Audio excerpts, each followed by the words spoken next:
wa aqimus solah wa atuz zakah warka'u ma'ar raqi'in. Mafhumnya, dan dirikanlah kamu akan sembahyang dan keluarkanlah zakat dan rukuklah kamu bersama-sama orang yang rukuk. Surah Al-Baqarah ayat ke-43. Hadirin yang dihormati, kita dapat lihat di sebalik ayat ini, hukum solat itu adalah wajib. Jelas terang dan nyata, Allah telah berfirman dalam ayatnya, wa aqimus solah, dan dirikanlah kamu akan sembahyang. Ayat ini juga menyeru umat Islam untuk menunaikan solat secara berjemaah, kerana pada akhir ayat ini dikatakan warka'u ma'ar raqi'in, dan rukuklah kamu bersama-sama orang yang rukuk. Saudari dan saudari sekalian, di sebalik kewajipan solat ini terdapat manfaat mengapa Allah Subhanahu Wa Taala begitu mewajibkan ke atas umat Islam untuk menunaikan solat. Apakah manfaatnya? Manfaatnya, solat ini dapat mempengaruhi kehidupan seharian kita. Solat juga dapat membentuk kepribadian dan akhlak yang mulia.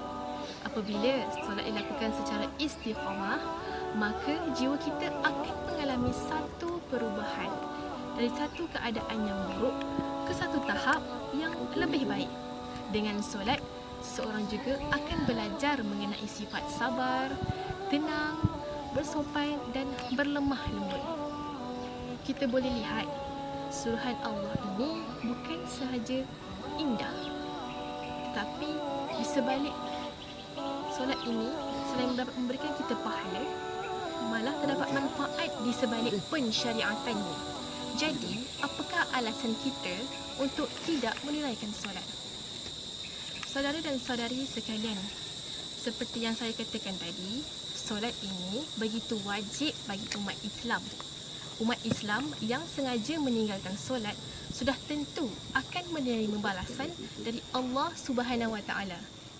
Kita sering mendengar bahawa solat merupakan amal ibadat yang pertama yang akan disoal oleh Allah Subhanahu Wa Taala di alam barzakh kelak. Kita juga sering mendengar kisah-kisah siksaan kepada orang-orang Islam yang sengaja meninggalkan solat. Hal ini telah disebutkan di dalam Al-Quran dan di dalam surah Al-Mudaththir ayat ke-42 hingga ke-43. Allah berfirman, "Ma salakakum fi saqar?